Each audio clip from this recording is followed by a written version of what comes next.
Hey everyone.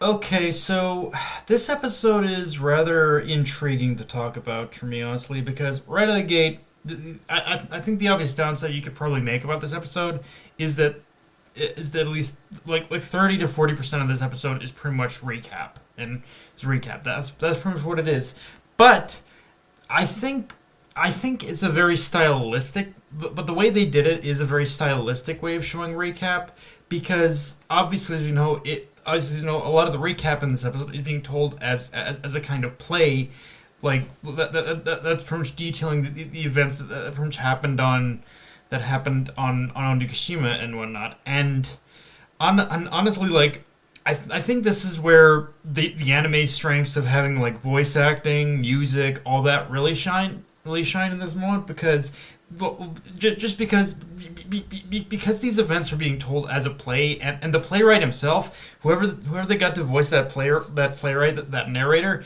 was fucking hamming up the entire time, and I loved it. So in that regard, like I think in that regard overall, I think this was a I think if you're ever going to show recap, this was probably the most stylistic way to do it. And I'll be honest, they did kind of get away with it and nail it, honestly. So yeah, in that regard, it's like a lot of this is recap, but it's that very stylistic way of showing recap, and they use the fact that that it's being told as a play extremely effectively, in my opinion. Um, But okay, obviously aside from that though, the big thing to talk about is the goodbye we get between is the goodbye we get between is the goodbye we get between Momonosuke, Yamato, Kinemon, and the Straw Hat crew. And yeah, I'm not gonna lie, I definitely I did kind of choke up a little bit in this moment. Like it it wasn't a moment I thought it wasn't a moment going into it I thought all that much about, because it was like it's kind of just the standard like thing of saying goodbye to the Straw Hats, like saying goodbye to Wano, all that stuff. But it's like, yeah, like with Momonosuke basically like breaking down, like saying his goodbyes. It is like it is that thing where yeah, as much where it is very heartfelt, like it is a very heartfelt moment for Momonosuke specifically, because yeah, he has been on this journey with the Straw Hats, and I think just for him it was a little hard for him to say goodbye, and he just didn't, and he just didn't.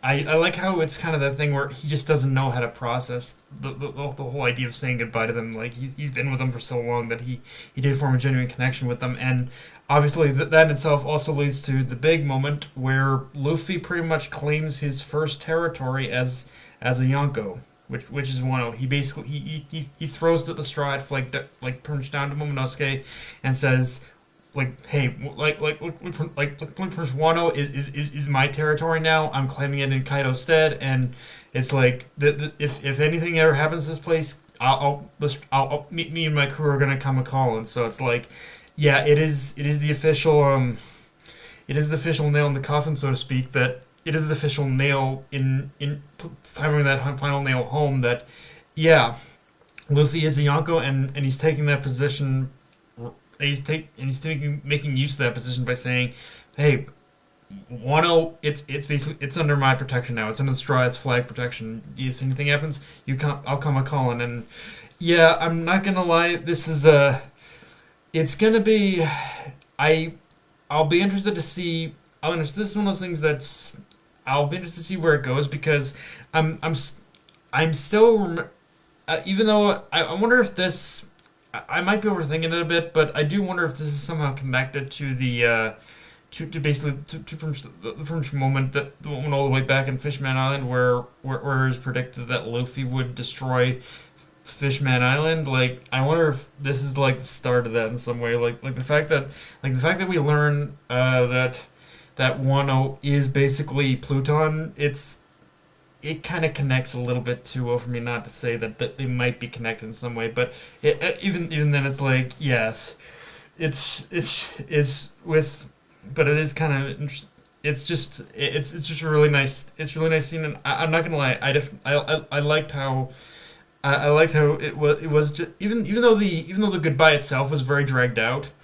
was a little bit dragged out. I think you could almost afford for it to be a little bit dragged out because again, it is letting the emotions sink in, just saying, yeah, this is the final goodbye to Wano. And okay, but even more, but and yeah, it is interesting, like all the little tonal shifts this episode does too, because like it goes in kind of a goofy sort of like sort of goofy like Prince playwright style with the narrator, and then it goes to the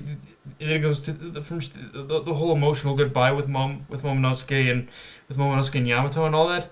And then it tone shifts again because with Kid, and Kid, fuck you for this. Sorry, fuck you, Kid. It goes into Kid basically mocking, doing his usual thing of mocking Luffy and Law, saying, you pretty much losers are taking the safe route. I'm going down that waterfall. Like, just kind of really choosing to be that asshole who just wants to provoke them because he knows they're easily provoked. And this is honestly a moment where I genuinely felt really sorry for basically Usopp, Chopper, and Nami the most, because like it's so strange. Even though let's face it, I think Luffy even if they went down the safe way, I think Luffy would still obviously find some way to put his crew in danger. I want to emphasize that bit right out of the gate, but it's also like one of those things where whenever Luffy puts the crew in situations like this anymore, especially in where we are in the story, I'm like,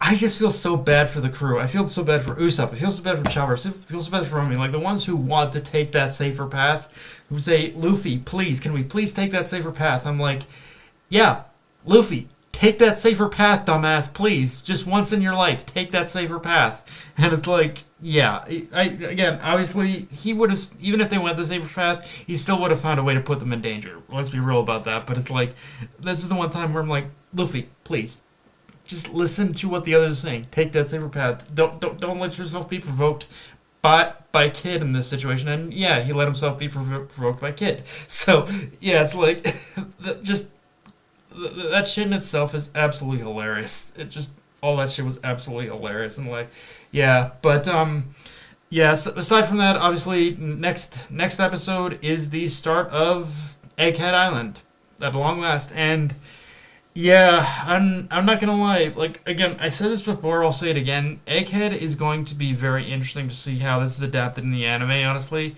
because not for any like specific reason or anything, or to think it'll be a bad adaptation, but mostly because again, we're still kind of in Egghead, and like it's really doing a lot to explore certain characters that it's like how are they going to adapt this? That's just kind of my thing. How are they going to adapt this? How are they going to pace it? Like, just these questions are. I'm excited for Egghead, but there are also some concerns. I'm like, how is this going to work, kind of thing.